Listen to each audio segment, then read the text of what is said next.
Hello guys, how are you? I'm Hardeep Singh. Welcome back to your own YouTube channel. IELTS updates and recent exams. For more updates related to recent IELTS exam writing test topics, listening, reading, practice test, and speaking, you got guesswork. Please, guys, participate in everyday listening and reading practice test to achieve your desired band score in your actual IELTS exam. Please hit the like and subscribe button. Press the bell icon for the upcoming notifications. Don't forget like, subscribe and share my YouTube channel and my Facebook page, IELTS updates and recent exams. Part 1. You will hear a woman asking a shop assistant about DVD players. You now have 30 seconds to read questions 1 to 4.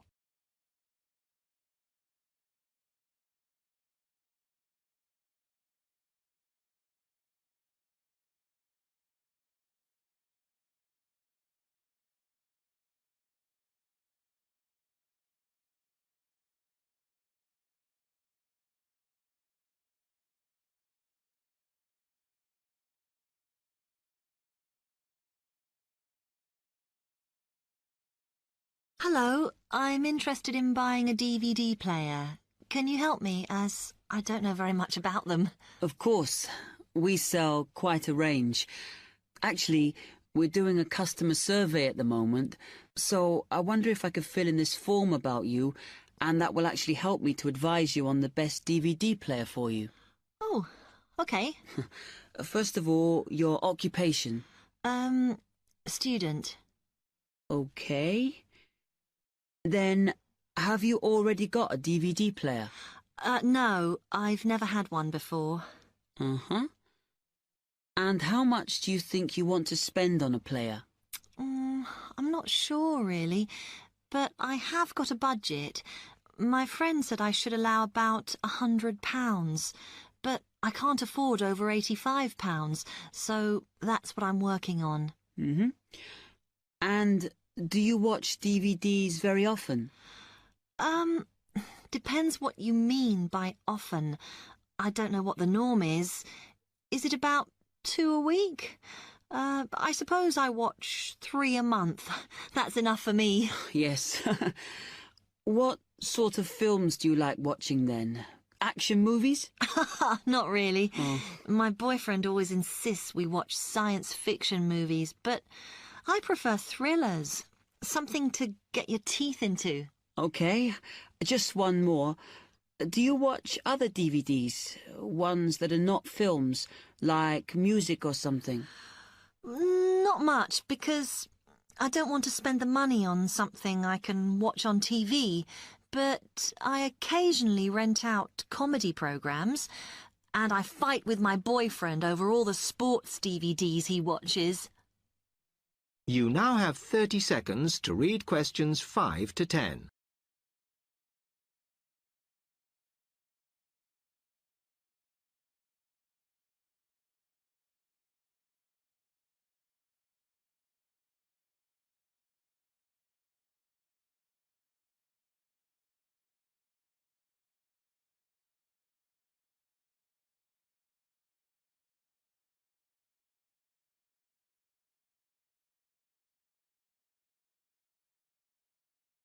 Okay, let me explain a bit to you about the DVD players that are in your price range.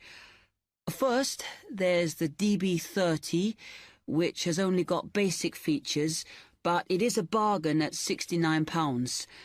Now, all the DVDs come with an after-sales service that starts when the guarantee runs out. As it's so cheap, the DB30 comes with a limited after-sales service, as it only includes parts. You would have to pay for most of the repair. Seems okay. Then, a slight grade up from that is the XL643. This comes with an additional feature in that it has an extra button allowing you to record. That's quite useful. Oh, yes.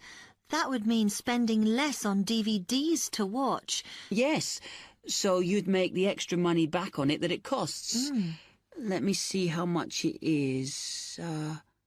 Ah, yes. That one's actually reduced at the moment from £79 to £71.99. Oh. I think it's worth the extra myself. And is that the same level of after-sales service as the other one? Well, you get a bit more for your money because what we're offering is a discount on labour. So you don't pay the full price if you have to call an engineer out. I see. Then the last one is this Tri-X24. It's a very good player, and you can use it to listen to your CDs as well as watch DVDs. It looks nice, but I bet it's expensive. No, it's not top of the range. Let's see. Yes, it's £94. But what you have to remember is that that includes insurance, so you don't have to pay extra for that. And it comes with a guarantee that's valid for 3 years, as opposed to the usual one. What do you think? Maybe. That is the end of part 1. You now have half a minute to check your answers.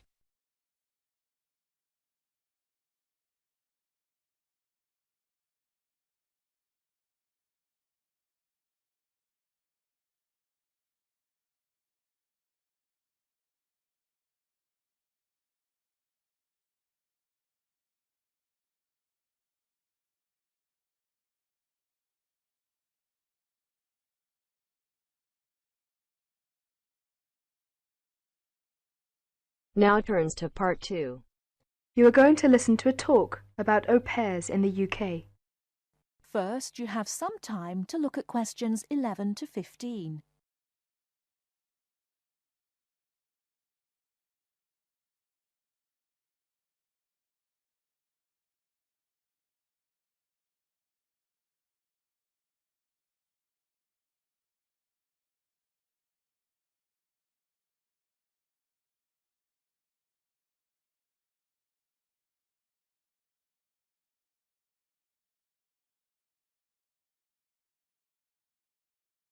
What is an au pair?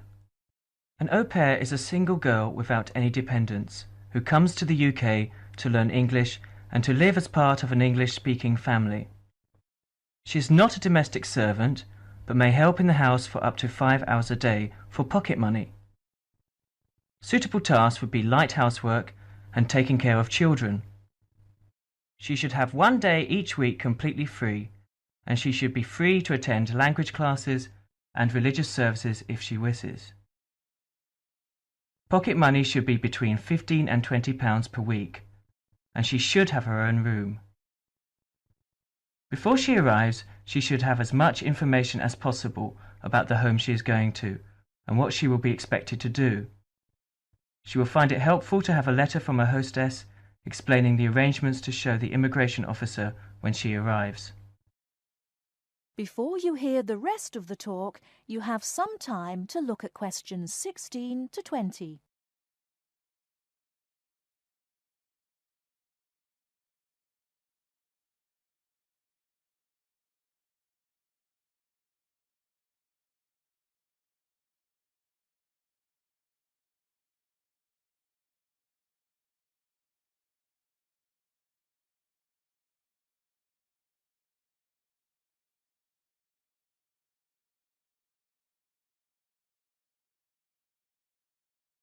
An au pair must be a single girl aged at least 17 and no older than 27 when she first becomes an au pair. She must be a national of a Western European country, which includes Malta, Cyprus, and Turkey. The longest a girl may stay in the UK as an au pair is 2 years. A girl who has been in the UK before as an au pair will be allowed to come to the UK again as an au pair only if the total period is not more than 2 years. An au pair is not allowed to take a job in this country. The light household duties which are part of the au pair arrangement are not regarded as employment. An au pair who is a national of a country which is not in the Commonwealth or European Community, EC, and who is admitted for longer than 6 months will normally have to register with the police. This will be shown in her passport. She must take her passport and 2 passport-size photographs to a police station. She will have to pay a fee, about £25. If an au pair wishes to stay longer than the time stamped in her passport, she may apply either by post to Luna House, Croydon, or in person at one of the public inquiry offices. If she applies by post, it is a good idea to send any valuable documents by recorded delivery post. She should apply before the time limit on her permitted stay runs out. She must show that the arrangements are still those of an au pair. She may change host families during her time in the UK, providing that the new arrangements are also those of an au pair. That is the end of part 2. You now have half a minute to check your answers.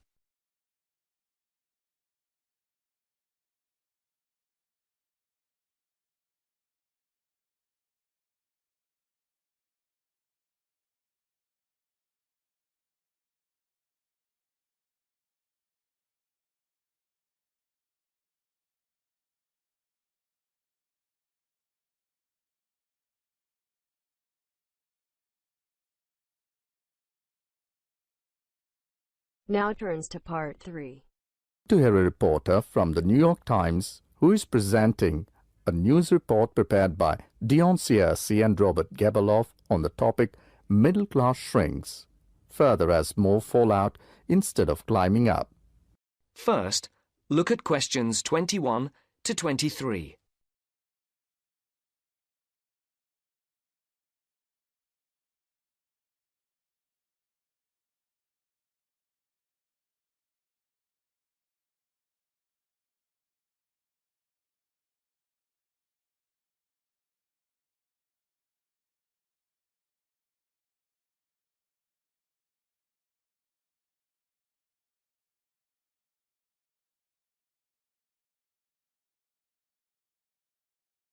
The middle class that President Obama identified in his State of the Union speech last week as the foundation of the American economy has been shrinking for almost half a century. In the late 1960s, more than half of the households in the United States were squarely in the middle, earning, in today's dollars, $35,000 to $100,000 a year. Few people noticed or cared as the size of that group began to fall, because the shift was primarily caused by more Americans climbing the economic ladder into upper income brackets. But since 2000, the middle class's share of households has continued to narrow, the main reason being that more people have fallen to the bottom. At the same time, fewer of those in this group fit the traditional image of a married couple with children at home, a gap increasingly filled by the elderly. This social upheaval helps explain why the president focused on reviving the middle class, offering a raft of proposals squarely aimed at concerns like paying for college education, taking parental leave, affording childcare, and buying a home. Before the conversation continues, look at questions 24 to 30.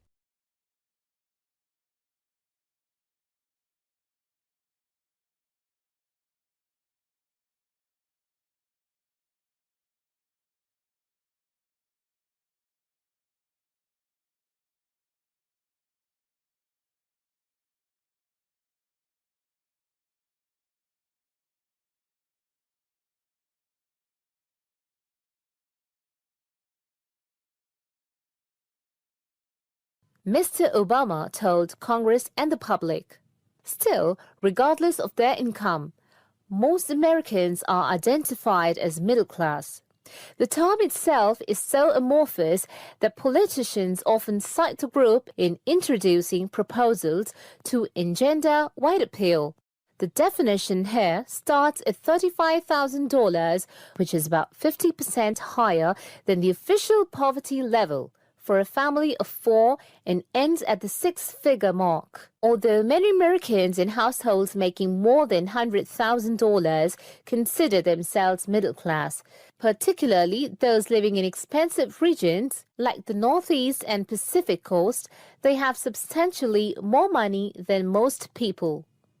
However, the lines are drawn. It is clear that millions are struggling to hang on to accoutrements that most experts consider essential to a middle-class life.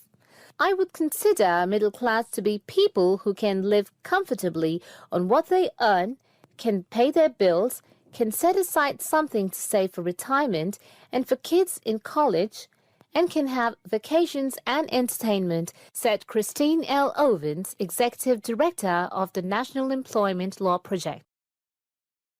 That is the end of part 3. You now have half a minute to check your answers.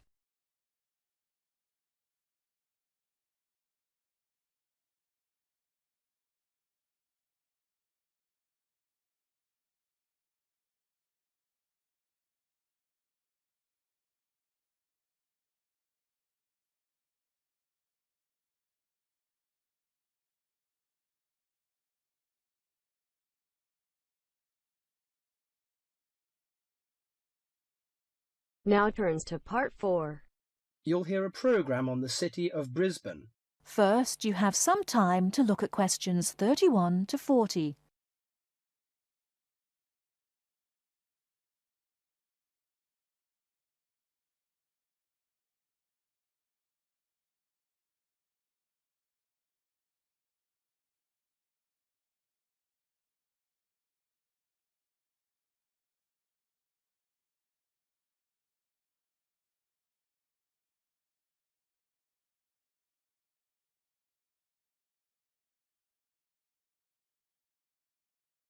Today in our Around the World programme, Mr. White is going to recommend a charming city to you, Brisbane.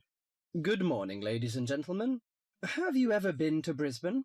Well, if you are looking for a mild climate, a relaxed atmosphere, and a lot of culture, Brisbane might be the place for you. Its sunny cafes and offshore islands attract surfers and sun lovers, but it is also the arts capital of Queensland, with many museums and art galleries. This thriving artistic setting mixes well with Brisbane's beach town atmosphere. Together, these two qualities make Brisbane a very desirable place to live. No wonder since 1980 over 500,000 Australians have moved here. Brisbane is now Australia's third largest city. English settlers living in Australia established Brisbane in 1842. At that time, more than 100,000 Aboriginal Australians were living in Queensland. As the settlers discovered Queensland's resources, more and more of them moved in. Regretfully, the settlers drove the Aboriginal Australians from their lands. By 1859, Brisbane had grown into a prosperous city. In 1988, the world watched as Brisbane hosted the World Expo. This international fair showcased new technology, but it also showed off the city of Brisbane to the world. Brisbane also hosts a wide range of events year-round. In April, everyone can enjoy a few laughs at the Comedy Festival, and movie lovers will enjoy a film festival that takes place every August. For 2 weeks in September, there is an outdoor festival of the arts. In October, a music festival draws a large crowd. And in January, you can see Brisbane's most bizarre event. You may be surprised to hear that. The annual cockroach races. That's right, people really do train and race cockroaches. Brisbane's nice climate and compact design makes it easy to explore on foot. Follow the golden arrows in the footpath around the city centre. This will lead you on a tour of Brisbane's historical district. From the city centre, take a boat across the Brisbane River to South Bank. This area is popular for its bike paths, beach and weekend market. Hundreds of artists display their wares at this market. It's a great place to pick up some interesting handicrafts. Well, I think what you must be interested in is the unique native animals. Yes, you shouldn't visit Australia without seeing its trademark animals, the koala and kangaroo. The Lone Pine Koala Sanctuary has both. It is located just outside the city centre in beautiful parkland. You can hold one of the park's 130 koalas or feed the kangaroos. Another quiet refuge from the city is Mount Kuta, about 8 kilometres from Brisbane. On a clear day, it offers spectacular views of the city. It also has hiking trails and beautiful gardens. Along the Brisbane River, a sunset cruise is also very relaxing. The areas around Brisbane are impressive. A coastal drive south of Brisbane will take you along the Gold Coast. This famous coastline boasts some of Australia's best beaches. Stradbroke Island is another easy day trip from Brisbane. A cliff on the island called Point Lookout offers a great view. From there you can see dolphins swimming below. Brisbane Forest Park, to the north of Brisbane, is a great place for hiking and camping. These great getaways, along with Brisbane's own laid-back charm, make this city an ideal place to visit. That is the end of part 4. You now have half a minute to check your answers. So guys, don't forget like, subscribe and share my YouTube channel and my Facebook page. IELTS updates and recent exams. For more updates related to recent IELTS exam writing test topics, listening, reading, practice test and speaking, you get guesswork.